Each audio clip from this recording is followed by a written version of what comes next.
ನಮಸ್ಕಾರ. ಜಿ ಕನ್ನಡ ವಾಹಿನಿಯ ಸಮಸ್ತ ವೀಕ್ಷಕರಿಗೂ ನಿಮ್ಮೆಲ್ಲರ ಅಚ್ಚುಮೆಚ್ಚಿನ ಮಹರ್ಷಿವಾಣಿ ಕಾರ್ಯಕ್ರಮಕ್ಕೆ ಆತ್ಮೀಯವಾದಂತಹ ಸುಸ್ವಾಗತ. ಸ್ಪೆಷಲ್ ಪಾರ್ಟ್ನರ್ಸ್ ಅಮೃತವೆಂದು. ಹೊಟ್ಟೆ ನೋವು, ಹೊಟ್ಟೆ ಹುಣ್ಣು, ಎದೆಯುರಿ, ಆಸಿಡಿಟಿ, ಗ್ಯಾಸ್ಟ್ರಿಕ್, ಅಜೀರ್ಣ ಇಂತಹ ಹೊಟ್ಟೆಗೆ ಸಂಬಂಧಪಟ್ಟಂತಹ ಎಲ್ಲ ಸಮಸ್ಯೆಗಳಿಗೂ ರಾಮಬಾಣದಂತೆ ಕೆಲಸ ಮಾಡುತ್ತೆ ಅಮೃತವೆಂದು.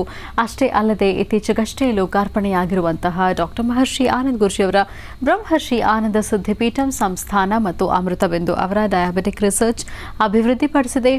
100% ಆಯುರ್ವೇದಿಕ್ ಅಂಶಗಳನ್ನು ಹೊಂದಿರುವಂತಹ ಸಕ್ಕರೆ ಕಾಯಿಲೆಯ ನಿಯಂತ್ರಣಕ್ಕಾಗಿ ಇದೆ ಮಧುಮೇಹ ನಿವಾರಣಾ ಚೂರ್ಣ. ನಿಮ್ಮ ಸಮೀಪದ ಎಲ್ಲ ಮೆಡಿಕಲ್ ಸ್ಟೋರ್ಗಳಲ್ಲೂ ಕೂಡ ಲಭ್ಯ ಇದೆ. ಖಂಡಿತವಾಗಿಯೂ ಕೊಂಡ್ಕೊಳ್ಳಿ. AB ಪ್ರಾಪರ್ಟೀಸ್ ವೀಕ್ಷಕರೇ, AB ಪ್ರಾಪರ್ಟೀಸ್ ವತಿಯಿಂದ ಈಗ ನೀಡಲಾಗ್ತಿದೆ 20-30 ನಿವೇಶನ ಕೇವಲ 3.5 ಲಕ್ಷ ರೂಪಾಯಿಗಳಿಗೆ ಮಾತ್ರ. ಸ್ಪಾಟ್ ಬುಕಿಂಗ್ ಇದೆ, ನೋಂದಣಿ ಕೂಡ ಉಚಿತ. ಅಷ್ಟೇ ಅಲ್ಲದೆ ಈಗ 20-30 ನಿವೇಶನದ ಜೊತೆಗೆ 3 ಗ್ರಾಂ ಚಿನ್ನವನ್ನು ಕೂಡ ಉಚಿತವಾಗಿ ನೀಡ್ತಾ ಇದ್ದಾರೆ AB ಪ್ರಾಪರ್ಟೀಸ್ನವರು. ಅಷ್ಟೇ ಅಲ್ಲದೆ 5 ವರ್ಷಗಳ ಮೇಂಟೆನೆನ್ಸ್ ಚಾರ್ಜಸ್ ಕೂಡ ಉಚಿತ. ಖಂಡಿತವಾಗಿಯೂ ಸಂಪರ್ಕ ಮಾಡಬಹುದು AB ಪ್ರಾಪರ್ಟೀಸ್. ಅಕ್ಷಯ ಗೋಲ್ಡ್ ಕಂಪನಿ, ನೀವು ಕಷ್ಟದಲ್ಲಿದ್ದಾಗ ಅಡವಿಟ್ಟಂತಹ ನಿಮ್ಮ ಚಿನ್ನವನ್ನು ಬಿಡಿಸಬೇಕು ಅಂತ ಅಂದರೆ, ನಿಮ್ಮ ಚಿನ್ನವನ್ನು ಎಂದಿನ ಮಾರುಕಟ್ಟೆಗಿಂತ ಅಧಿಕ ಬೆಲೆಗೆ ಮಾರಾಟ ಮಾಡಬೇಕು ಅಂದರೆ ಈಗ ಕರ್ನಾಟಕದ ಎಲ್ಲ ಜಿಲ್ಲೆಗಳಲ್ಲೂ ಕೂಡ ಶಾಖೆಗಳು ಇರುವಂತಹ ಅಕ್ಷಯ ಗೋಲ್ಡ್ ಕಂಪನಿಗೆ ಒಮ್ಮೆ ಭೇಟಿ ಕೊಡಿ. ಮತ್ತು ಮೆಡಿಕಾನ್ ಓವರ್ಸೀಸ್ ವತಿಯಿಂದ ವೀಕ್ಷಕರೇ, ಈಗ ನೀಟ್ ಎಕ್ಸಾಮ್ಸ್ನಲ್ಲಿ ಪಾಸ್ ಅಥವಾ ಫೇಲ್ ಆದಂತಹ ವಿದ್ಯಾರ್ಥಿಗಳಿಗೆ ಅಮೆರಿಕಾದ ಬ್ರಿಡ್ಜ್ಸ್ಟೋನ್ ಯೂನಿವರ್ಸಿಟಿಯಲ್ಲಿ MBBS ಮಾಡುವಂತಹ ಸುವರ್ಣಾವಕಾಶವನ್ನು ಕಲ್ಪಿಸಲಾಗಿದೆ. ಅದು ಕೂಡ 5 ವರ್ಷಗಳಿಂದ ಕೇವಲ 28 ಲಕ್ಷ ರೂಪಾಯಿಗಳಿಗೆ ಮಾತ್ರ. USMLE ಕೋಚಿಂಗ್ ಜೊತೆಗೆ ಉಚಿತ ಉನ್ನತ ಶಿಕ್ಷಣ ಹಾಗೂ ಸ್ಯಾಲರಿ, ಭಾರತೀಯ ಶೈಲಿಯ ಆಹಾರ ಮತ್ತು ಹಾಸ್ಟೆಲ್ ಕೂಡ ಲಭ್ಯ ಇರುತ್ತೆ. ಜೊತೆಗೆ ಕೇರ್ ಟೇಕರ್ಸ್ ಕೂಡ ಇರ್ತಾರೆ. ಖಂಡಿತವಾಗಿಯೂ ಹೆಚ್ಚಿನ ಮಾಹಿತಿಗಾಗಿ ಸಂಪರ್ಕಿಸಿ ಮತ್ತು ಒಮ್ಮೆ ಭೇಟಿ ಕೊಡಿ. ಮೆಡಿಕಾನ್ ಓವರ್ಸೀಸ್, ನವರಂಗ್ ಥಿಯೇಟರ್ ಎದುರು, ರಾಜಾಜಿನಗರ, ಬೆಂಗಳೂರು. ಹಾಗೂ divine partner Deepam lamp oil, ದೀಪದ ಎಣ್ಣೆ ಈಗ ಪಾರಿಜಾತ ಸುವಾಸನೆಯೊಂದಿಗೆ. ವೀಕ್ಷಕರೇ, ಗುರುಗಳ ವಾರ ಗುರುವಾರ ಇವತ್ತು. ಈ ದಿನದ ವಿಶೇಷತೆ, ಅನುಷ್ಠಾನ, ದ್ವಾದಶ ರಾಶಿಗಳಲ್ಲಿ ಇರುವಂತಹ ಫಲಾಫಲಗಳೇನು, ದಿನ ಭವಿಷ್ಯ ಹೇಗಿದೆ ಅಂತೆಲ್ಲ ತಿಳ್ಕೊಳ್ಳೋದ್ರ ಜೊತೆಗೆ ವೀಕ್ಷಕರೇ, ಇವತ್ತು ವಿಶೇಷವಾದಂತಹ ಕಾರ್ಯಕ್ರಮದಲ್ಲಿ ಗುರುಜರು ತಿಳಿಸ್ಕೊಡ್ತಾ ಇದ್ದಾರೆ ವಿಶೇಷ ಅನುಷ್ಠಾನವನ್ನು. ವಾಸ್ತುಗೃಹದಲ್ಲಿ ಶಾಂತಿ, ನೆಮ್ಮದಿ ನೆಲೆಸಬೇಕು ಅಂತ ಅಂದರೆ, ದಂಪತಿಗಳು ಅನ್ಯೋನ್ಯವಾಗಿರಬೇಕು ಅಂತ ಅಂದರೆ, ಹೆಣ್ಣು ಮಕ್ಕಳಿಗೆ ಒಳ್ಳೆ ಗಂಡು, ಒಳ್ಳೆ ಮನೆತನ ಸಿಗಬೇಕು ಅಂತ ಅಂದರೆ, ಮತ್ತು ಹೆಣ್ಣು ಮಕ್ಕಳಿಗೆ ಶೀಘ್ರವಾಗಿ ಮದುವೆ ಆಗಬೇಕು ಅಂದರೆ ಒಂದು ವಿಶೇಷ ಅನುಷ್ಠಾನವನ್ನು ಇವತ್ತಿನ ದಿನ, ಗುರುವಾರದ ದಿನ ಮಾಡಿದ್ರೆ ಬಹಳ ವಿಶೇಷ ಅಂತ ಈಗಾಗಲೇ ಗುರುಜರು ನಿನ್ನೆಯ ನೇರ ಪ್ರಸಾರ ಕಾರ್ಯಕ್ರಮದಲ್ಲಿ ತಿಳಿಸ್ಕೊಟ್ಟಿದ್ರು. ಮತ್ತು ಈ ಒಂದು ವಿಶೇಷ ಅನುಷ್ಠಾನವನ್ನು ಹೇಗೆ ಮಾಡೋದು ಅನ್ನೋದನ್ನು ಇವತ್ತಿನ ಕಾರ್ಯಕ್ರಮದಲ್ಲಿ ತಿಳಿಸ್ಕೊಡ್ತಾರೆ. ಅದಕ್ಕಾಗಿ ಬೇಕಾಗಿರುವಂತಹ ಸಾಮಗ್ರಿಗಳು ಏನು ಅನ್ನೋದನ್ನು ನೋಟ್ ಡೌನ್ ಮಾಡ್ಕೊಳ್ಳಿ.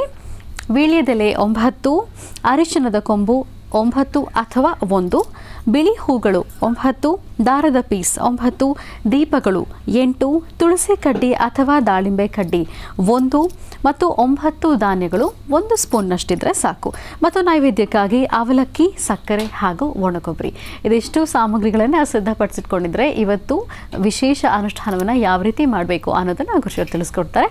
ಹಾಗಿದ್ರೆ ಸಾಮಗ್ರಿಗಳನ್ನು ಈಗಲೇ ಸಿದ್ಧಪಡಿಸಿಟ್ಕೊಳ್ಳಿ ಅಂತ ಹೇಳ್ತಾ, ಬನ್ನಿ ಹಾಗಿದ್ರೆ ಈ ದಿನದ ಮಹರ್ಷಿವಾಣಿ ಕಾರ್ಯಕ್ರಮವನ್ನು ಈಗ ಪ್ರಾರಂಭ ಮಾಡೋಣ. ಮೊದಲಿಗೆ ಗುರುಜರನ ಕಾರ್ಯಕ್ರಮಕ್ಕೆ ಸ್ವಾಗತಿಸೋಣ. ಶ್ರೀಯುತರು ಸಾಮುದ್ರಿಕ ಶಿರೋಮಣಿ, ಸ್ವರ ಸರ್ವಜ್ಞ, ದರ್ಪಣಾಂಜನ, ಚಕ್ಷುರ್ಮತಿ ವಿದ್ಯಾನಿಪುಣ, ಶ್ರೀ ವಿದ್ಯೋಪಾಸಕ ರತ್ನ, ಅಥರ್ವಣ ಪರಿಹಾರ ಪ್ರವೀಣ ಮತ್ತು ವನಸಿರಿ ಆಯುರ್ವೇದ ರತ್ನರು ಆಗಿರುವಂಥ ನಮ್ಮೆಲ್ಲರ ಆತ್ಮೀಯರಾದ ಶ್ರೀ ಡಾಕ್ಟರ್ ಮಹರ್ಷಿ ಆನಂದ್ ಗುರೂಜಿಯವರು. ನನಗೆ ಹಾಗಿದ್ರೆ ಗುರುಜರನ ಕಾರ್ಯಕ್ರಮಕ್ಕೆ ಆತ್ಮೀಯವಾಗಿ ಬರ್ಮಾಡ್ಕೊಳ್ಳೋಣ. ಗುರುಜಿ ನಮಸ್ಕಾರ. ಕಾರ್ಯಕ್ರಮಕ್ಕೆ ಭಕ್ತಿಪೂರ್ವಕ ಸುಸ್ವಾಗತ. ನಮಸ್ತೆ ಅಮ್ಮ. ಓಂ ಗುರು ಬ್ರಹ್ಮ ಗುರು ವಿಷ್ಣು ಗುರುದೇವೋ ಮಹೇಶ್ವರ ಗುರು ಸಾಕ್ಷಾತ್ ಪರಬ್ರಹ್ಮ ತಸ್ಮೈ ಶ್ರೀ ಗುರುವೇ ನಮಃ. ಪೂಜ್ಯಾಯ ರಾಘವೇಂದ್ರಾಯ ಸತ್ಯಧರ್ಮರತಾಯ ಚ ಭಜತಾಂ ಕಲ್ಪವೃಕ್ಷಾಯ ನಮತಾಂ ಕಾಮಧೇನವೇ ಶ್ರೀಂ ಭಾರತೀ ರಮಣ ಮುಖ್ಯ ಪ್ರಾಣಾಂತರ್ಗತ ಇಷ್ಟದೇವತಾ ಕುಲದೇವತಾತ್ಮಿಕ ಶ್ರೀ ಗುರು ಸಾರ್ವಭೌಮ ದೇವತಾಭ್ಯೋ ನಮಃ. ಭಗವಾನ್ ಶ್ರೀ ಸದ್ಗುರು ಸಾಯಿನಾಥ ಮಹಾರಾಜ್ ಕಿ ಜೈ. ಜಗದ್ಗುರು ಆದಿಶಂಕರಾಚಾರ್ಯ ಮಹಾರಾಜ್ ಕಿ ಜೈ. ಗುರುಗಳನ್ನು ಪ್ರಾರ್ಥನೆ ಮಾಡ್ತಾ, ಗುರುವಿನ ಅನುಗ್ರಹ, ಗುರುವಿನ ಮಾರ್ಗದರ್ಶನ, ಹಾಗೆ ಭಗವತ್ ಶಂಕರಾಚಾರ್ಯರು ಸೌಂದರ್ಯ ಲಹರಿಯಲ್ಲಿ ಸಾಕಷ್ಟು ವಿಧವಾದಂತಹ ವಿಶೇಷವಾಗಿರ್ತಕ್ಕಂಥ ಚಕ್ರ ಯಂತ್ರಗಳನ್ನು ರಚಿಸಿದ್ದಾರೆ. ಮನುಷ್ಯನಿಗೆ ಬರಬಹುದಾದಂತಹ ಎಂತಹ ಸಂಕಷ್ಟಗಳಾದರೂ ಅದನ್ನು ಕ್ಷಣ ಮಾತ್ರದಲ್ಲಿ ಮಂಜಿನಗಡ್ಡೆಯಲ್ಲಿ ಕರಗುವಂತಹ ರೀತಿ, ಮಂಜಿನಗಡ್ಡೆ ಹೇಗೆ ಕರಗುತ್ತೋ ಆ ಪ್ರಕಾರ ಕಷ್ಟ ಕಾರ್ಪಣ್ಯಗಳು ಕರಗುವಂತಹ ಒಂದಷ್ಟು ವಿಶೇಷವಾಗಿರ್ತಕ್ಕಂಥ ಚಕ್ರ ಯಂತ್ರಗಳನ್ನು ರಚಿಸಿದ್ದಾರೆ. ಶಂಕರರು ರಚಿಸಿರ್ತಕ್ಕಂತಹ ಆ ವಿಶೇಷವಾಗಿರ್ತಕ್ಕಂತಹ ಯಂತ್ರಗಳಿಂದ ಸಾಕಷ್ಟು ತಮ್ಮ ಸಮಸ್ಯೆಗಳಿಗೆ ಸೂಕ್ತ ಪರಿಹಾರವನ್ನು ಹುಡುಕೊಳ್ಬೋದು. ಹಾಗೆ ಇವತ್ತು ನಾವು ತಿಳಿಸ್ತಿರ್ತಕ್ಕಂಥ ನಿಮ್ಮ ಸಮಸ್ಯೆಗಳಿಗೆ, ಮದುವೆ ಆಗದಿರತಕ್ಕಂಥ ಹೆಣ್ಣುಮಕ್ಕಳಿಗೆ, ಮದುವೆ ಆಗಿ ಒಂದು ಸಂಸಾರವನ್ನು ನಡೆಸ್ತಿದ್ದು ಆ ಸಂಸಾರದಲ್ಲಿ ಸುಖ ಸಂತೋಷ ಕಾಣದಿದ್ದಿರತಕ್ಕಂಥವರಿಗೆ, ಸಮಸ್ಯೆ ಎಂಬತಕ್ಕಂಥದ್ದು ಸಾಕಷ್ಟು ಹೊತ್ತಿರತಕ್ಕಂಥವರಿಗೆ, ಅನ್ಯೋನ್ಯತೆ, ಅಪ್ರೀತಿ ವಿಶ್ವಾಸ, ಬಾಂಧವ್ಯ, ಒಬ್ಬರನ್ನೊಬ್ಬರು ಅರ್ಥ ಮಾಡ್ಕೊಳ್ಳೋಕ್ಕಾಗದಿರತಕ್ಕಂಥದ್ದು, ಇಂಥೆಲ್ಲ ಸಮಸ್ಯೆಗಳಿಗೆ ಸೂಕ್ತ ಪರಿಹಾರವನ್ನು ಕಲ್ಪಿಸ್ಕೊಳ್ಬೇಕು ಅಂತ ಗುರುವಾರದ ಅಮಾವಾಸ್ಯೆ ಬೆಳಗ್ಗೆ 8:53 ಮಾತ್ರ, ಗುರುವಾರ 8:53 ಒಳಗೆ ಮಾಡಬೇಕಾಗಿರ್ತಕ್ಕಂಥ ಅನುಷ್ಠಾನಗಳನ್ನು ನಾನಿವತ್ತು ನಿಮಗೆ ತಿಳಿಸ್ತಾ ಇದ್ದೇನೆ. ನಮ್ಮೊಂದಿಗೆ, ಏಕೆಂದರೆ ನಿನ್ನೆ ಈ ವಿಚಾರವನ್ನು ತಿಳಿಸಿದ್ರಿಂದ ಈಗಾಗಲೇ ಸಾಕಷ್ಟು ಜನ ಬೇಕಾಗಿರ್ತಕ್ಕಂಥ ಪದಾರ್ಥಗಳನ್ನು ತೆಗೆದು ರೆಡಿ ಮಾಡಿಟ್ಟಿದ್ದೀರಿ. ಆ ಪದಾರ್ಥಗಳು ಯಾವುದು ಅಂತಕ್ಕಂಥದ್ದನ್ನು ಈಗಲೂ ಹೇಳಿದ್ದೀವಿ, ನಿನ್ನೆನೂ ಹೇಳಿದ್ದೇವೆ. ಹಾಗೆ ಸಾಧ್ಯವಾದಷ್ಟು ಬೆಳಗ್ಗೆ 8:53 ಇರ್ತಕ್ಕಂಥ ಅಮಾವಾಸ್ಯೆಯ ಅನುಷ್ಠಾನವನ್ನು ನೀವು ಅಮಾವಾಸ್ಯೆ ಕಾಲದಲ್ಲಿ ಮಾಡಿದ್ರೆ ಅದರ ಫಲ ಸಾಕಷ್ಟು ಇರುತ್ತೆ. ಅಕಸ್ಮಾತ್ 8:53 ನೀವು ಮಾಡಲಿಕ್ಕಾಗಲಿಲ್ಲ ಅಂದರೂ ಗುರುವಾರ ಬೆಳಗಿನ ಸೂರ್ಯೋದಯ ಕಾಲದಲ್ಲಿ ಯಾವ ಮುಹೂರ್ತ, ಲಗ್ನ, ತಿಥಿ, ನಕ್ಷತ್ರ ಇರುತ್ತೋ ಅದೇ ದಿನಪೂರ್ತಿ ಅಂತಲೂ ಧರ್ಮಶಾಸ್ತ್ರ ಹೇಳುತ್ತೆ. ಅದಕ್ಕಾಗಿ ಸಾಧ್ಯವಾದರೆ ಬೆಳಗ್ಗೆ 8:53 ಮಾಡಿ. ಆಗಲಿಲ್ಲ ಅಂದ ಪಕ್ಷದಲ್ಲಿ ಸ್ವಲ್ಪ ತಡವಾಗಾದರೂ ಸಹಿತ ಭಯಪಡಬೇಕಾದ್ದಿಲ್ಲ. ಆದರೆ ಈ ಸಮಯದಲ್ಲಿ ಒಂದು ಸಂಕಲ್ಪವನ್ನು ಮಾಡಿ. ಇವತ್ತು ನಾವು ಮಾಡುವಂತಹ ಈ ತಂತ್ರಸಾರ ಮನೇಲಿ ಹೆಣ್ಣುಮಕ್ಕಳಿದ್ದರೆ ಅವರಿಗೆ ಮದುವೆ ಬೇಗ ಆಗಲಿ, ಒಳ್ಳೆಯ ವರ ಸಿಗಲಿ ಅಂತ, ಅಥವಾ ಮನೆಯಲ್ಲಿ ಮದುವೆ ಆಗಿರ್ತಕ್ಕಂಥವರು ದಂಪತಿಗಳ ಮಧ್ಯದಲ್ಲಿ ಎಂತಹ ವಿರಸವಿದ್ದರು, ಎಂತಹ ಒಂದು ದೋಷಗಳಿದ್ದರು ಎಲ್ಲವೂ ದೂರ ಆಗಲಿ ಅಂತ, ಮದುವೆ ಆಗದಿರತಕ್ಕಂಥವ್ರಿಗೆ ಸೂಕ್ತವಾದಂತಹ ಒಳ್ಳೆಯ ವರ ಸಿಗಲಿ ಅಂತ, ಹಾಗೆ ಮದುವೆ ಆಗಿರ್ತಕ್ಕಂತಹ ದಂಪತಿಗಳಲ್ಲಿ ನೆಮ್ಮದಿ, ಸುಖ, ಸಂತೋಷಕ್ಕೋಸ್ಕರ ಇರ್ತಕ್ಕಂಥ ದೋಷಗಳು ದೂರ ಆಗಲಿಕ್ಕೋಸ್ಕರ ಇವತ್ತು ನೀವು ಆಚರಿಸಬೇಕಾಗಿರ್ತಕ್ಕಂಥ ತಂತ್ರಸಾರವನ್ನು ಕಾರ್ಯಕ್ರಮದ ಪ್ರಾರಂಭದಲ್ಲೇ ತಿಳಿಸ್ಕೊಡ್ತೀನಿ. ಇನ್ನು ಇವತ್ತಿನ ತಿಥಿ, ವಾರ, ನಕ್ಷತ್ರ, ಯೋಗ, ಕರಣ, ಮೊದಲು ಪಂಚಾಂಗ. ಯಾಕೆಂದರೆ ಪಂಚಾಂಗದಲ್ಲಿ ತಿಳ್ಕೊಳ್ಬೇಕಾದಂಥ ವಿಚಾರಗಳು ಸಾಕಷ್ಟು ಇದೆ.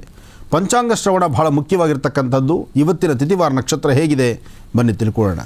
ಶುಕ್ಲಾಂಬರಧರಂ ವಿಷ್ಣುಂ ಶಶಿವರ್ಣಂ ಚತುರ್ಭುಜಂ ಪ್ರಸನ್ನವದನಂ ಧ್ಯಾಯೇ ಸರ್ವವಿಘ್ನೋಪಶಾಂತಯೇ ಅಗಜಾನನವದ್ಭಾರ್ಕಂ ಗಜಾನನ ಮಹರ್ನಿಶಂ ಅನೇಕದಂತಭಕ್ತಾನಾಂ ಏಕದಂತಮುಪಾಸ್ಮಹೇ ರಾಮಾಯ ರಾಮಭದ್ರಾಯ ರಾಮಚಂದ್ರಾಯ ವೇದಸೇ ರಘುನಾಥಾಯ ನಾಥಾಯ ಸೀತಾಯ ಪತಯೇ ನಮಃ ಜಾನಕಿ ರಾಮ ಪಟ್ಟಾಭಿರಾಮ ಶ್ರೀರಾಮ ಶ್ರೀಮದ್ಮಹಾರಾಮಚಂದ್ರ ಸ್ವಾಮಿನೇ ನಮಃ. ಶ್ರೀ ವಿಕಾರಿನಾಮ ಸಂವತ್ಸರೆ ದಕ್ಷಿಣಾಯನೆ ಗ್ರೀಷ್ಮ ಋತು ಆಷಾಢ ಮಾಸ ಕೃಷ್ಣ ಪಕ್ಷ, ಆಷಾಢ ಮಾಸ ಕೃಷ್ಣ ಪಕ್ಷ 1/8/2019 ಗುರುವಾರ, ಅಮಾವಾಸ್ಯೆ, ಪುಷ್ಯ ನಕ್ಷತ್ರ. ಇವತ್ತು ನಿಜಕ್ಕೂ ಹೇಳಬೇಕಂದ್ರೆ ಬಹಳ ವಿಶೇಷವಾಗಿರ್ತಕ್ಕಂಥ ದಿನ. ಗುರುವಾರ ಪುಷ್ಯ ನಕ್ಷತ್ರ ಬರೋದೇ ವಿಶೇಷ. ಪುಷ್ಯ ನಕ್ಷತ್ರದಲ್ಲಿ ಅಮಾವಾಸ್ಯೆ ಇರ್ತಕ್ಕಂಥದ್ದು ಮತ್ತಷ್ಟು ವಿಶೇಷ. ಇನ್ನು ಬೆಳಗಿನ ಸೂರ್ಯೋದಯ ಕಾಲದಲ್ಲಿ ಅಮಾವಾಸ್ಯೆ ಆದ್ದರಿಂದ ದಿನಪೂರ್ತಿ ಅಮಾವಾಸ್ಯೆಯ ಫಲ ಹಾಗೇ ಇರುತ್ತೆ. ಇದರ ಯಶಸ್ಸು ನಿಮಗೆ ಸಿಗುತ್ತೆ. ಇವತ್ತಿನ ದಿವಸ ನೀವು ಮಾಡುವಂಥ ಅನುಷ್ಠಾನ ಶೀಘ್ರವಾಗಿ ಫಲವನ್ನು ಕೊಡುತ್ತೆ. ಅದಕ್ಕಾಗಿ ಈ ದಿನದ ಅಮಾವಾಸ್ಯೆಯ ಪೂಜಾನುಷ್ಠಾನ ಭಾಳ ವಿಶೇಷವಾಗಿರ್ತಕ್ಕಂಥದ್ದು. ಇವತ್ತು ಶಕ್ತಿ ದೇವತೆ, ಗ್ರಾಮ ದೇವತೆಯ ಅನುಷ್ಠಾನ ಮಾಡ್ತಕ್ಕಂಥದ್ದು, ಪೂಜಾ ಕೈಂಕರ್ಯಗಳನ್ನು ಮಾಡಿಸ್ತಕ್ಕಂಥದ್ದು, ಜಪ, ತಪ, ಹೋಮ, ಯಜ್ಞ, ಯಾಗಾದಿಗಳು, ದೇವಾಲಯದ ದರ್ಶನ, ಜೊತೆಗೆ ಇವತ್ತು ನಿಮ್ಮ ಕರಹಸ್ತದಿಂದ ನೀವೊಂದಿಷ್ಟು ಅನ್ನದಾನವನ್ನು ಮಾಡ್ತಕ್ಕಂಥದ್ದು, ಪಶು ಪಕ್ಷಿ ಪ್ರಾಣಿಗಳಿಗೆ ಬೇಕಾಗಿರ್ತಕ್ಕಂಥ ಪದಾರ್ಥಗಳನ್ನು ಹಾಕುವಂಥದ್ದು. ಹಾಗೆ ಯಾರು ನಿರ್ಗತಿಕರಿರ್ತಾರೆ, ಕಷ್ಟದಲ್ಲಿರ್ತಾರೆ ಅಂತಹವರಿಗೆ ನಿಮ್ಮ ಶಕ್ತಿಯಾನುಸಾರ ಸಹಾಯವನ್ನು ಮಾಡೋದು ಒಂದು ಮಹಾಯಜ್ಞವೇ ಸರಿ. ಅಂತಹ ಯಜ್ಞದ ಸಂಪೂರ್ಣ ಫಲ ಇವತ್ತು ಸಿದ್ಧಿಪಡಿಸ್ಕೊಳ್ಬೋದು. ಅದರಲ್ಲಿ ಇವತ್ತಿನ ದಿವಸ ನಾಗರ ಅಮಾವಾಸ್ಯೆ ಅಂತಲೂ ಹೇಳ್ತಾರೆ. ನಾಗರ ಅಮಾವಾಸ್ಯೆ ಸಹಿತ ಇವತ್ತಿರೋದ್ರಿಂದ ಬಹಳ ವಿಶೇಷವಾಗಿರ್ತಕ್ಕಂಥದ್ದು. ಇನ್ನು ಅಗೋಯಿಗೋ ಅಂದರೆ ಗಂಟೆಗಳು ಮಾತ್ರ ಉಳಿದಿದೆ ಶ್ರಾವಣ ಮಾಸದ ಆಗಮನಕ್ಕೆ. ಗಂಟೆಗಳೊಂದಿಷ್ಟು ಕಳೆದರೆ ಮುಂದೆ ಬರ್ತಕ್ಕಂಥದ್ದು ಶ್ರಾವಣ ಮಾಸ ಶುಕ್ಲ ಪಕ್ಷ. ಶ್ರಾವಣ ಮಾಸದ ಶುಕ್ಲ ಪಕ್ಷದ ಪ್ರತಿ ದಿನವೂ ಸಹಿತ ಒಂದೊಂದು ವಿಶೇಷತೆಗಳನ್ನು ಹೇಳುತ್ತೆ. ವಿಶೇಷವಾಗಿರ್ತಕ್ಕಂಥ ದಿನವೇ ಆಗಿದೆ. ಬೇಕಾಗಿರ್ತಕ್ಕಂತಹ ಪದಾರ್ಥಗಳು ಈಗಾಗಲೇ ತಮಗೆ ತಿಳಿಸಿದ್ದೀವಿ. ಇನ್ನು ಮಾಡಬೇಕಾಗಿರ್ತಕ್ಕಂಥ ಅನುಷ್ಠಾನದ ಕ್ರಮ ಈಗ ತಿಳ್ಕೊಳ್ಳೋರಿದ್ದೀರಿ. ಮೊದಲು ಒಂದು ಸ್ಥಳವನ್ನು ಶುದ್ಧಿ ಮಾಡಬೇಕು. ಅದು ನಮ್ಮ ಕಾರ್ಯಕ್ರಮದಲ್ಲಿ ಸಾಕಷ್ಟು ಬಾರಿ ತಿಳಿಸ್ಕೊಟ್ಟಿದ್ದೇನೆ. ಯಾವುದೇ ತಂತ್ರಸಾರಗಳನ್ನು ಮಾಡಬೇಕಾದರೂ ಪೂರ್ವ ಅಥವಾ ಉತ್ತರ, ಇದನ್ನು ಚೆನ್ನಾಗಿ ತಿಳ್ಕೊಳ್ಳಿ. ಪೂರ್ವ ಅಥವಾ ಉತ್ತರದಲ್ಲಿ ಕೂತು ಅನುಷ್ಠಾನವನ್ನು ಮಾಡ್ತಕ್ಕಂಥದ್ದು. ಅನುಷ್ಠಾನವನ್ನು ಮಾಡಬೇಕಾದ್ರೆ ಸ್ಥಳವನ್ನು ಶುದ್ಧಿ ಮಾಡ್ಕೋಬೇಕು. ಅದಾದ ನಂತರ ರಂಗೋಲಿ ಹಿಟ್ಟಿನಿಂದ ಅಥವಾ ಅಕ್ಕಿ ಹಿಟ್ಟಿನಿಂದ ಅಥವಾ ಅರಿಶಿಣದಿಂದ ಒಂದು ರಂಗವಲ್ಲಿಯನ್ನು ಹಾಕ್ಕೋಬೇಕು. ಆದರೆ ನಾವಿಲ್ಲಿ ಪದ್ಮಾಕಾರವನ್ನು ಹಾಕ್ತಾಯಿದ್ದೀವಿ. ಪದ್ಮ ಇದು ಬಹಳ ವಿಶೇಷವಾಗಿರ್ತಕ್ಕಂಥದ್ದು. ಈ ಪದ್ಮ ರಂಗೋಲಿ ಅಂತಕ್ಕಂಥದ್ದು ಬಹಳ ವಿಶೇಷವಾಗಿರುತ್ತೆ. ಇದರ ಅನುಷ್ಠಾನ ಸಹಿತ ಬಹಳ ಅರ್ಥಗರ್ಭಿತವಾಗಿರ್ತಕ್ಕಂಥದ್ದು. ಭಗವತಿ ಶ್ರೀರಾಜರಾಜೇಶ್ವರಿ ನಮಃ, ಲಕ್ಷ್ಮೀನಾರಾಯಣಾಭ್ಯ ನಮಃ, ವಾಣಿ ವಿಶ್ವನಾಥಾಭ್ಯ ನಮಃ. ಓಂ ನಮೋ ನಾರಾಯಣಾಯ, ಓಂ ನಮೋ ನಾರಾಯಣಾಯ, ಓಂ ನಮೋ ನಾರಾಯಣಾಯ. 4 ಭಾಗದಲ್ಲೂ ಎರಡೆರಡು ಗೆರೆಗಳನ್ನು ಮೊದಲು ಹಾಕ್ಕೊಳ್ತಕ್ಕಂಥದ್ದು. ಇದಾದ ನಂತರ ಈ ಮೂಲೆಗಳನ್ನು ಒಟ್ಟು ಒಂದು ಮಾಡಿ